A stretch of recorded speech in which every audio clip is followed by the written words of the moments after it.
we've got to go through there somewhere. Wind our way through.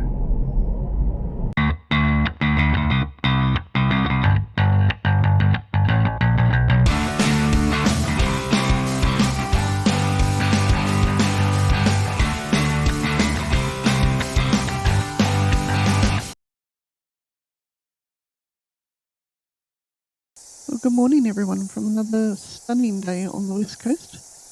This morning we've left Haast and we're following the road up through Haast Pass. This is the Haast River and we'll follow that pretty much all the way up to the pass. There's a series of stunning waterfalls along the way, so we'll be stopping at those for a look. So I hope you enjoy the scenery along the way. A little robin on the top of the sun. A little robin on the top of the sun. Yeah.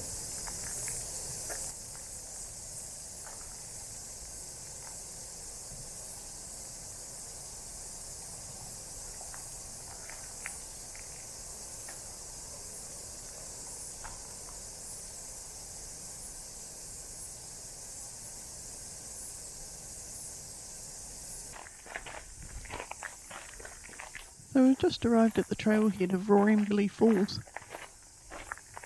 It's a nice easy walk along the track lined with fern and passing some miro, matai and silver birch trees.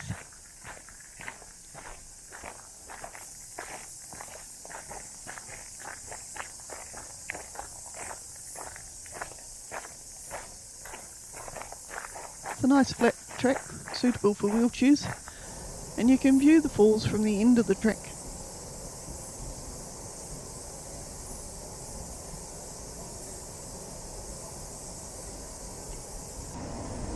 If you're feeling a bit more adventurous, you can clamber over the river stones to the edge of the Haast River.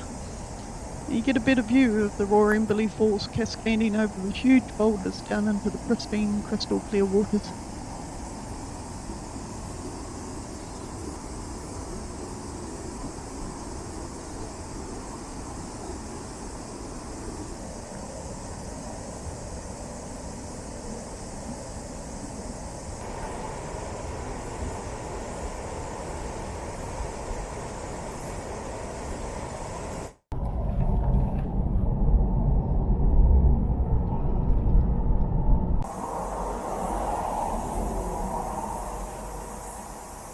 Our second waterfall today is the spectacular Thunder Creek Falls.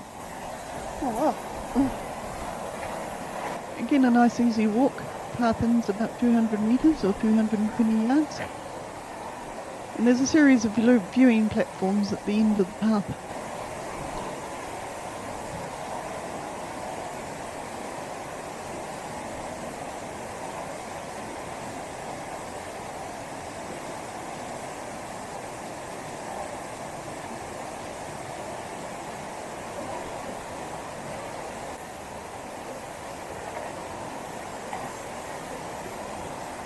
The impressive falls are 96 metres, pouring off the side of the mountain and straight down into the river below.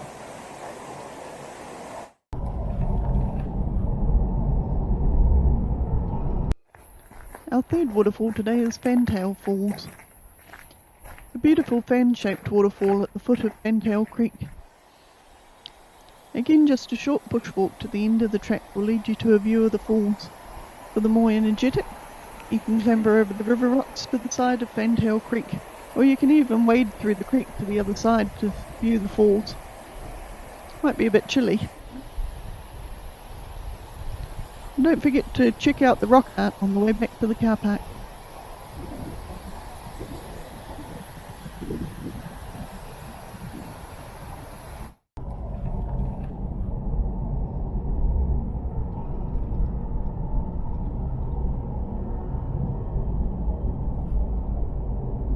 There's Haast Pass.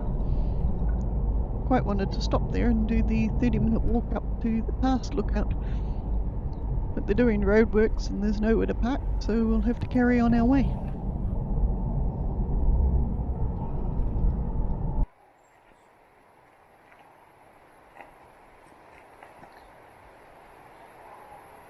Don't want to be this guy.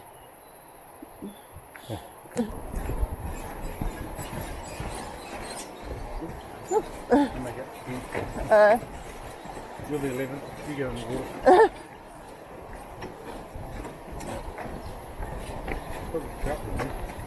is. Inside. Oh.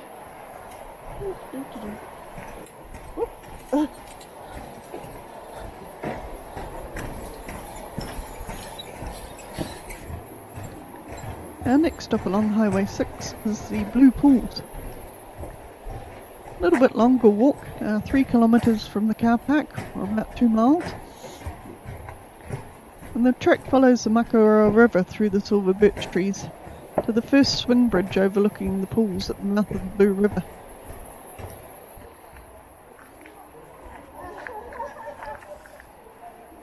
You can sometimes see large brown and rainbow trout feeding in the pools.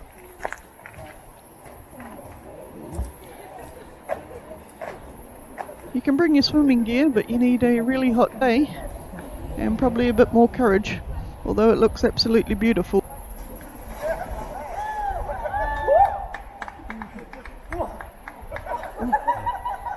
Sounds cold. Yeah.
Not long after you leave the Blue Pools, you get to the top of Lake Wanaka.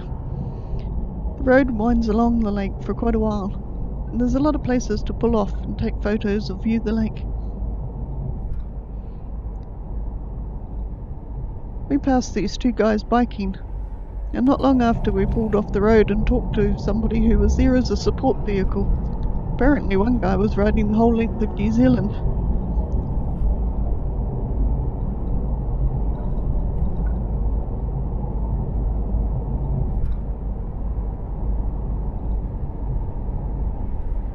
After driving along Lake Wanaka for a while, you get to a place called the Neck. You leave Lake Wanaka, and not more than a minute's driving later, you get the most spectacular view of Lake Hawea on the other side.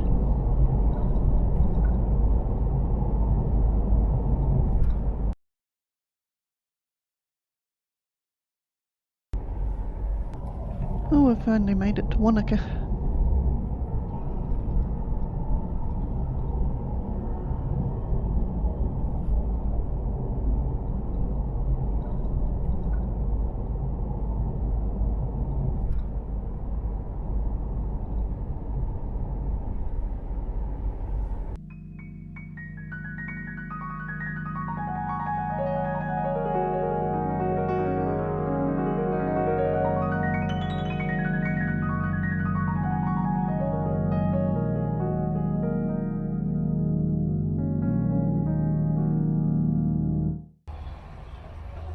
Well, good morning from beautiful Lake Wanaka.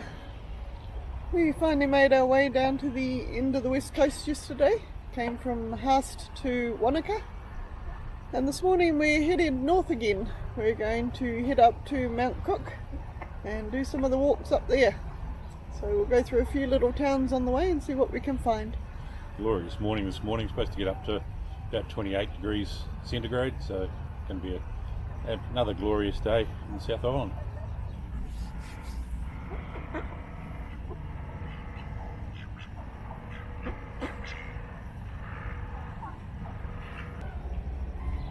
Big one out here.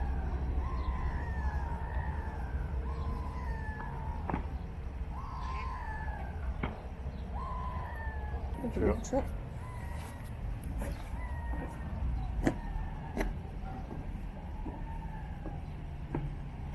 Oh, yeah.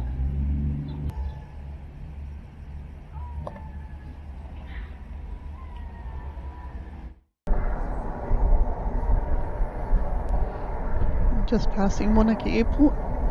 Wanaka's centre stage for the world famous Warbirds over Wanaka air show, which is held for 3 days over Easter each year.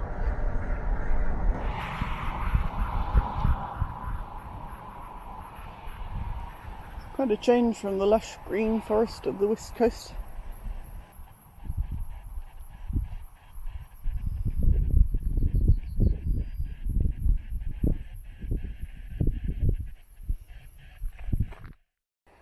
Well, welcome to the clay cliffs just outside of Omarama.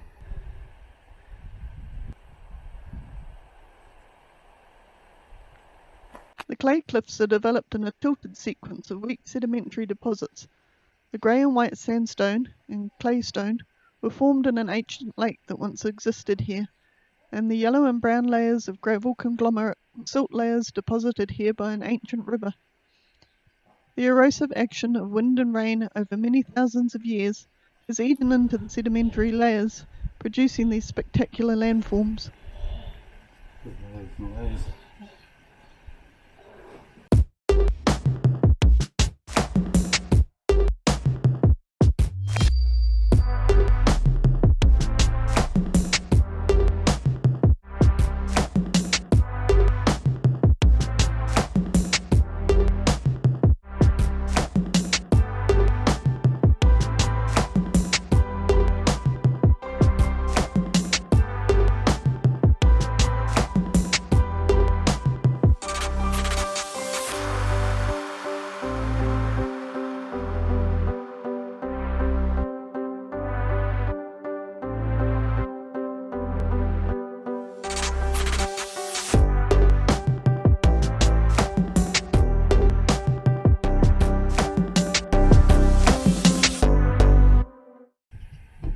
Welcome to Mount Cook and the stunning Lake Pukaki.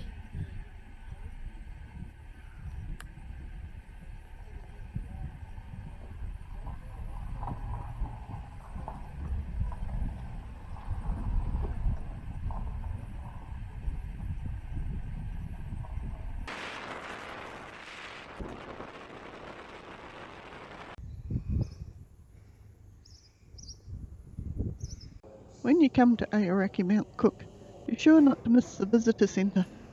It's an attraction all of its own. There's an artwork collection, interpretation exhibits, and running short movies about the area. The friendly staff will be able to help you with information on the area and the walks and activities in the park. And there's also an intention system provided for climbers and trampers to provide safety.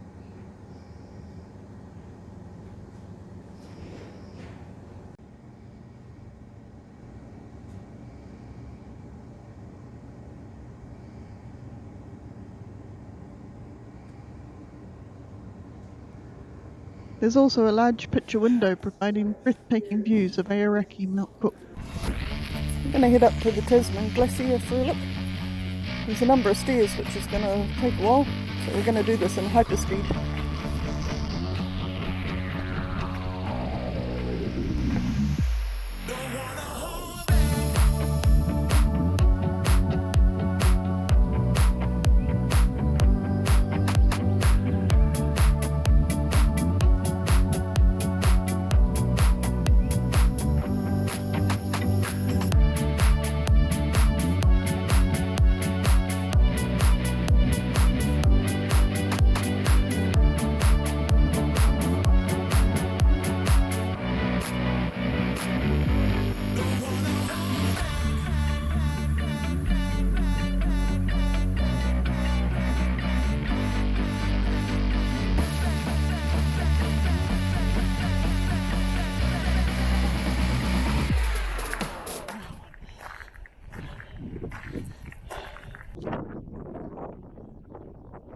Well, now I've stopped puffing, we can enjoy the view.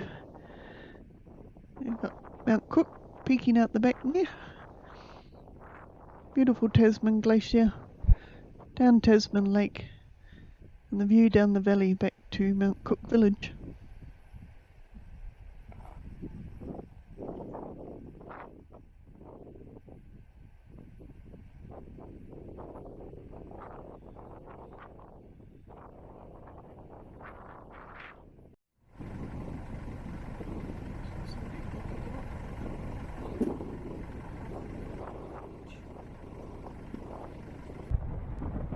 There's a couple of paragliders, not sure where they came from.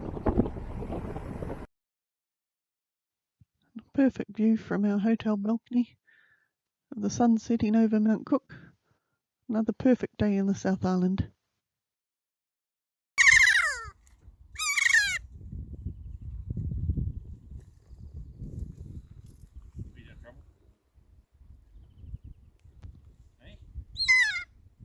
These cheeky little fellas are keas, New Zealand's alpine parrots.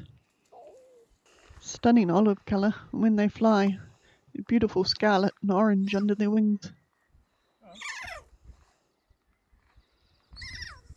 Keas are naturally inquisitive and excellent at solving puzzles. And they're probably best known for destroying people's rental cars. However, they're extremely charming and fun to watch. We're hoping to see more along the trail.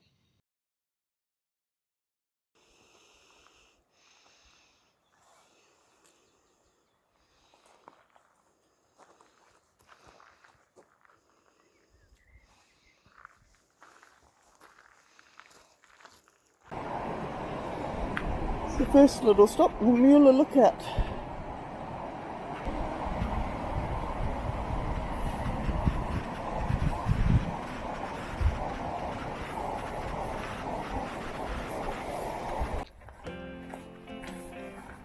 Swing bridge number 1.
This is Mueller Lake. And here we are at swing bridge number 2, about halfway along the track.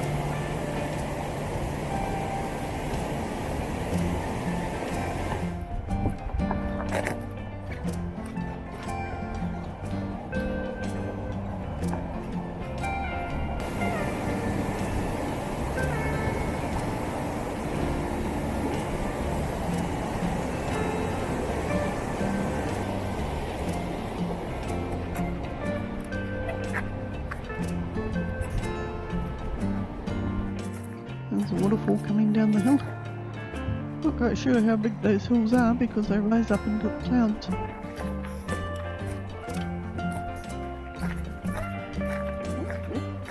I love the way the trail opens up into the beautiful tussock land and then rises up into the more rocky areas.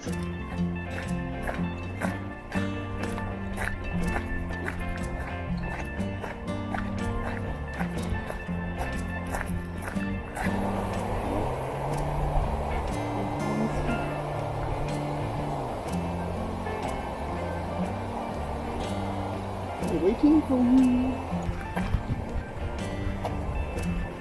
Alpine trolls. Yeah, 20 people allowed in.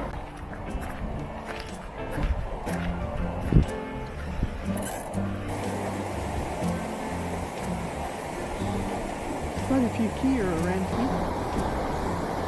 A bit of a worry how they're picking at the bolts on the bridge, but hopefully Doc has made them sturdy enough. Came from up there.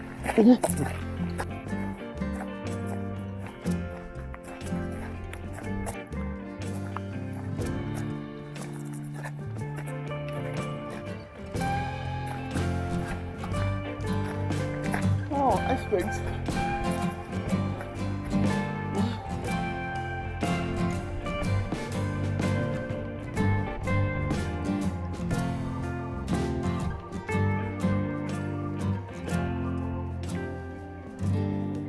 There's a glacier up there somewhere, but unfortunately this morning we can't see it.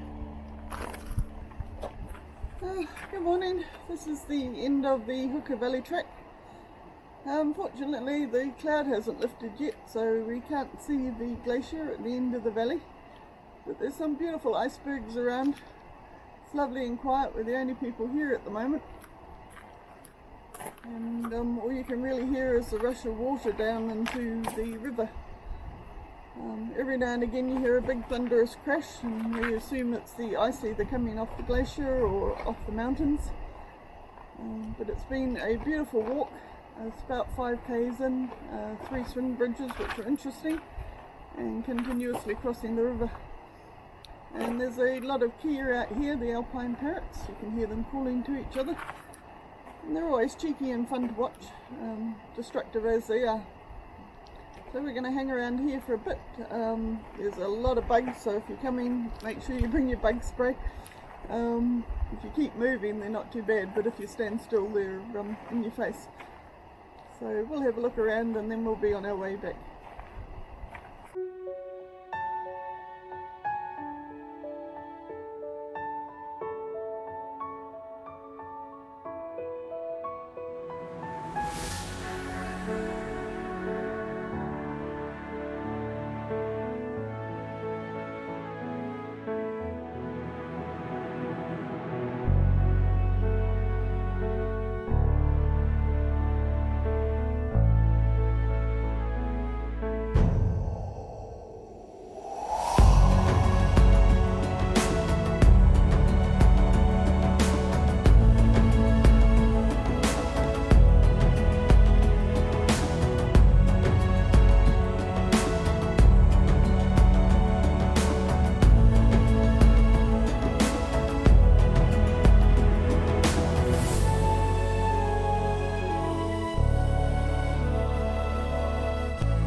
Well, we've been up and down the Hooker Valley trek.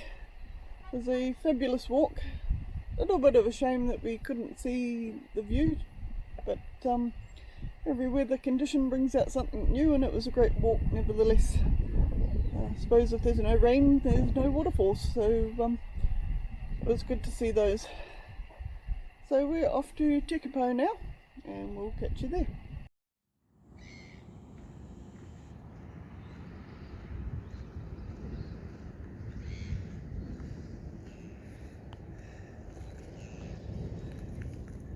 Good morning, Tekapo. Looking stunning.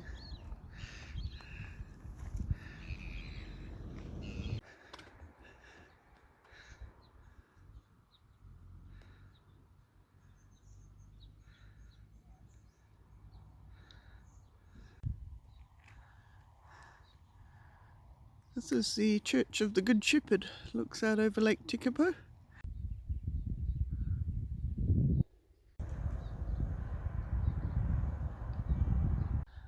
Sean's knocking on the door, but I don't think they're going to let him in there. Some people just turned up.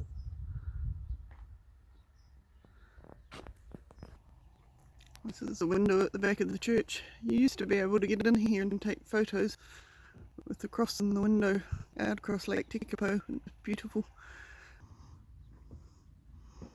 Actually, you might be able to get in. It's got a rope across the front. Yeah.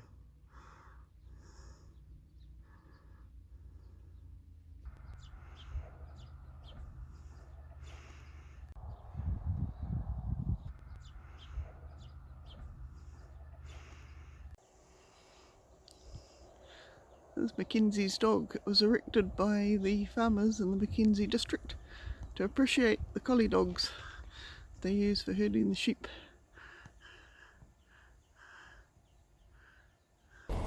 Well, we've had a day of driving today and we've finally made it to Kaikoura. We're out at Seal Point, just checking out, seeing if we can see any seals anywhere, and we've found a couple around. Now, Kaikoura was the site of the 2016 magnitude 7.8 earthquake, and the land that we're standing on at the moment was pushed up out of the sea. When the earthquake struck at 2 minutes past midnight on the 14th of November, Cape Campbell at the northeastern tip of the South Island moved to the north-northeast by more than 2 metres, putting it closer to the North Island. It also rose almost 1 metre. Kaikoura moved to the northeast by nearly 1 metre and rose 70 centimetres. The east coast of the North Island moved west by up to 5 centimetres, and Wellington region moved 2 to 6 centimetres to the north. Christchurch also moved 2 centimetres to the south. The earthquake was assessed as the most complex earthquake ever studied, and with ruptures on 25 faults, it is considered a world record for the greatest number of faults to rupture in a single earthquake event. The coast around Kaikoura lifted by up to 6 metres in some places, exposing the intertidal zone and resulting in a significant loss of paua, or abalone as it's called overseas, and crayfish or rock lobsters. 2 people died in the earthquake, and many major roads were closed because of slips and damage. 1 freight train was even stuck between 2 tunnels on the coast. New Zealand Navy ships were sailed down to Kaikoura to ferry tourists and residents out of the area.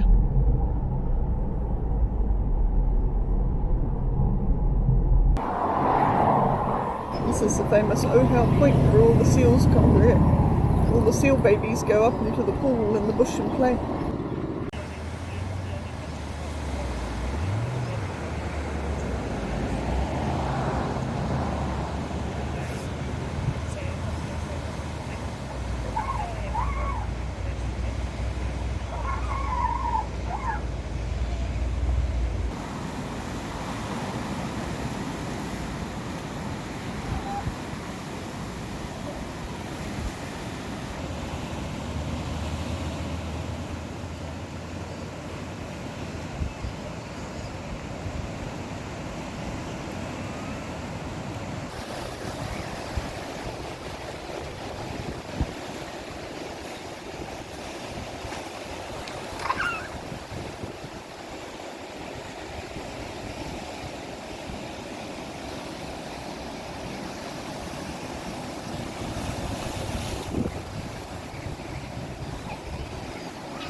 Well, I could watch these little guys all day, but we've got a ferry to catch, so we need to get on the road.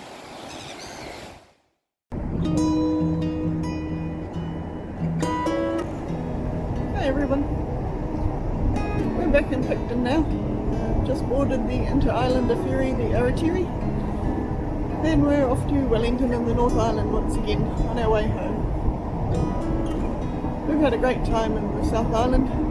Really enjoyed the west coast and seeing everything again. It's been quite a long time since we were here, so it's been really interesting. This about wraps it up for our South Island trip. We're glad you came along with us, and we'll see you on our next adventure. If you liked our videos, hit that like button and consider subscribing. We'll be off on some more adventures soon. But for now, that's it. We'll catch you in the next episode.